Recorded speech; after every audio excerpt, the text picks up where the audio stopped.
سلام. اليوم غادي نصاوب معكم واحد الكريم ديال الوجه. المكون الاساسي فيه هو النعناع.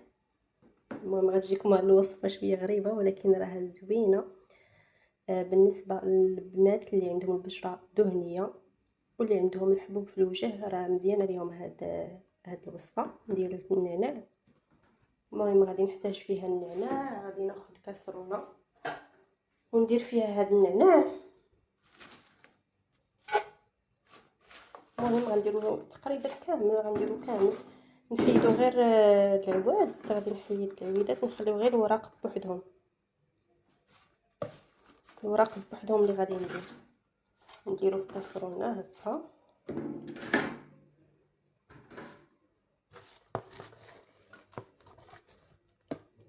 المهم هاد النعناع راه نقي مغسول. كتاخدوا النعناع هكا ربيطه ديال النعناع وكتنقيوها، كتحيدوا ليها الوريقات ديالها وكتغسلوهم مزيان وتخليوهم يسقطروا. ودابا غادي نديرهم في الكسرونه هنا كما قلت لكم. غادي نزيد عليهم الماء، نزيد عليهم نيت كميه ديال الماء وغادي نديرو فوق البوطه. نتوما كما كتشوفوا راني عمرتها بالماء وغادي نخليه تيغلي. تقدروا ديروا ماء سخون، طيبوا الماء وتكبوه على النعناع وتغطيوه وتخليوه حتى يطلق على خاطرو، يعني تخليوه واحد ساعتين كيطلق على خاطرو. ولكن هاد الطريقه اللي غادي ندير باش نسرع بها العمليه. مهم بالنسبه لهاد الوصفه ولا النعناع، الوصفات اللي فيهم النعناع راه كيداروا البشره اللي كتكون دهنيه وفيها الحبوب. المهم بالنسبه للناس اللي البشره ديالهم حساسه تفاداو هاد الوصفه. الناس اللي يعني كيتحسوا من بعد الكريمات ولا من بعد الوصفات الطبيعيه، هاد الوصفه جربوها هي الاولى في العنق ديالكم ولا في يديكم. شوفوا واش ما غدير لكم شي حساسيه ولا شي حميره، راه هاد ديك الساعه طبقوها على البشره. هنا من بعد ما غلا لينا داك النعناع في الماء، هو كما كتشوفوا طلق داك الماء ديالو خضر. هو كما كتشوفوا طلق واحد الماء خضر. دابا غادي نصفيه. في هذه المرحله الا بغيتو تحصلوا على واحد الكريم اللي مركز، يكون فيه النعناع يعني بواحد النسبه عاليه ويكون مركز، غادي تشدوا هاد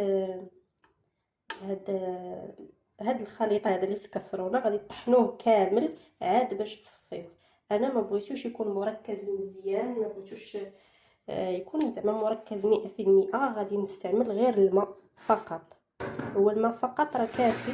نجيبو سلافه هنايا وغادي نصفي فيه هاد الماء.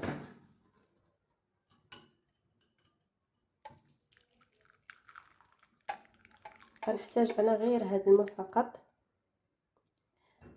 راه خضر، لونه اخضر، ما عرفتش اش كيبان هنايا بهذا اللون. ما كيبانش باللون الطبيعي ديالو، هنا راه كيبان لونه اخضر، لون النعناع. المهم كما قلت لكم بغيتو واحد الكريم اللي يكون مركز مزيان. هاد الوراق كطحنوهم مع الماء عاد باش كتصفيوه. كديروا شي زيف حياتي او شي صفايه تكون مسدوده مزيان باش ما يدوزش لكم داك التفرتيت ديال النعناع ودوك البقايا اللي رقاق، باش يجيكم الكريم صافي. وإلا ما بغيتوش يكون مركز مزيان غديروا ليه الطريقه اللي درت ليه انا دابا. المهم غادي نحيد دابا انا هاد النعناع. دابا المرحله التاليه غادي ناخذ هاد الماء، غادي نرجعو لهاد الكسرونه سخون، غنرجعو لهاد الكسرونه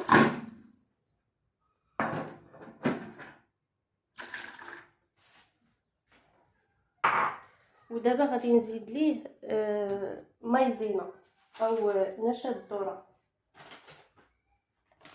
غادي نزيد معلقه كبيره ديال النشا.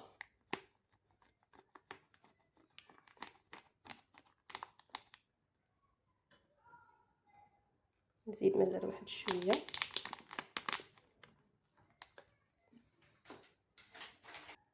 صافي دابا غادي ندوب هاد النشا هاد الماء ديال النعناع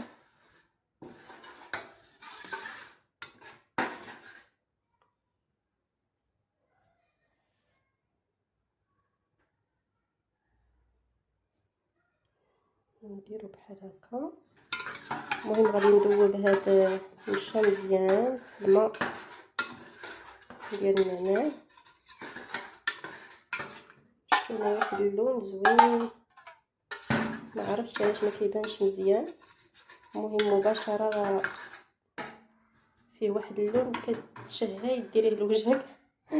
المهم دابا ملي داب لينا هاد النشا في هاد المحلول غادي نديرو فوق البوطه ونحركو واحد 2 دقائق 3 دقائق. المهم ما نعطلوش فوق البوطه، غير نحسو به بدا كيغلي، بدا كيغلي وبدا كيقرب يعقد. يعني ما نخليوهش يعقد مزيان، غير يبدا يقرب يعقد وكنحيدوه باش نحصلوا على واحد الكريم اللي يكون شويه ما يكونش متماسك، ما يكونش قاصح وما يكونش رطب بزاف. يجينا واحد الكريم اللي سهل اننا نطبقوه على البشره ونديروه في البشره ديالنا. المهم انا غادي نديرو فوق البوطه ونرجع معكم من بعد. هو هنايا راه ما كاملاش حتى 2 دقائق. المهم درتو فوق البوطه وكتنقصوا عليه، ما تخليوش البوطه مجهده، كتنقصوا عليه وكتبداو تحركوه. ها هو دابا بدا كيعقد، شفتوا الملمس ديالو، القوام ديالو بدا كيعقد. هذا راه باقي سخون، غيبرد غيزيد يعقد على هاد القوام، غيزيد يعقد. غنطفي عليه دابا. هذا هو الكريم او الماسك ديالنا. المهم ماسك على شكل كريم. كيف ما كتعرفوا الفوائد ديال النشا راها لا تعد ولا تحصى بالنسبه للبشره وبالنسبه للوصفات ديال الوجه. شو هانتوما غادي كيبرد غادي وكيعقد. دابا غادي نحتفظوا به، غادي نديروه في واحد البواطه وغادي نحتفظ به في الثلاجه. بقاو ديروا هكا 2 المرات في الاسبوع حتى 3 المرات. كما قلت لكم تبقاو ديروا 2 المرات في الاسبوع حتى 3 المرات. ديروه على بشره نقيه، غسلوا الوجه ديالكم هو الاول بالغسول او الصابون اللي كتغسلوا به.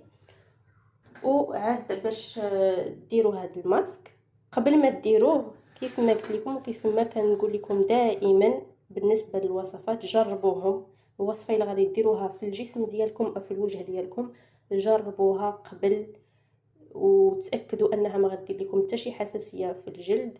واخا تكون وصفه طبيعيه راه البشرات تختلف، كاينه اللي عندها بشره حساسه، كاينه اللي عندها عاديه، كاينه اللي عندها عاديه واللي عندها ما عندها حتى شي مشكل وكتهيج ليها البشره من بعض المكونات.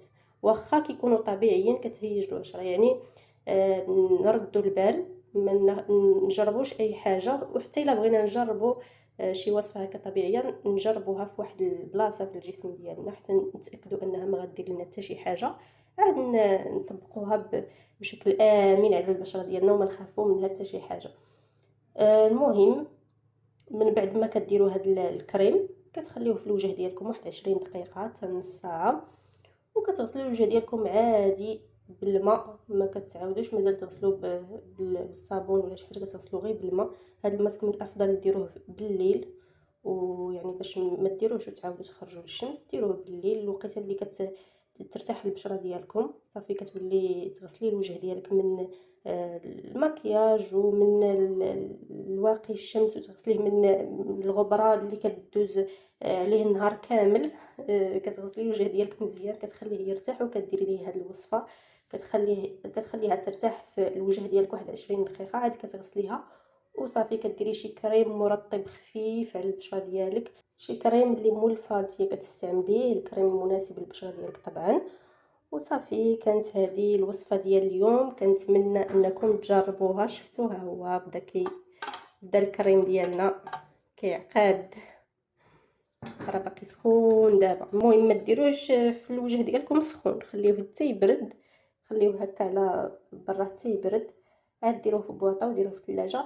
المهم ديروا واحد الكميه اللي غادي تدوز لكم واحد 10 ايام تقريبا، 10 ايام، سيمانه 10 ايام، لان بحال هاد الوصفات هادو راه كيخسروا دغيا. الوصفات الطبيعيه راه كيخسروا، حنا ما درنا فيها حتى شي حاجه اللي غادي شي ماده اللي غادي تخلي شي ماده حافظه زعما اللي غادي تخلي هاد الكريم هذا يصبر واحد المده طويله. هذاك الشيء علاش استعملوه، ديروا كميه قليله واستعملوه في داك المده ديال اسبوع حتى لسيمانه، ومن بعد رميوه وعاودوا صاوبوا واحد اخر. وكنتمنى الوصفه ديال اليوم تعجبكم، كنتمنى انكم تجربوها وتخليو ليا الاراء ديالكم في لي كومونتير، واش عجبتكم الوصفه، واش جربتوها او لا. وبسلام عليكم حتى الفيديو اخر ووصفه اخرى جديده.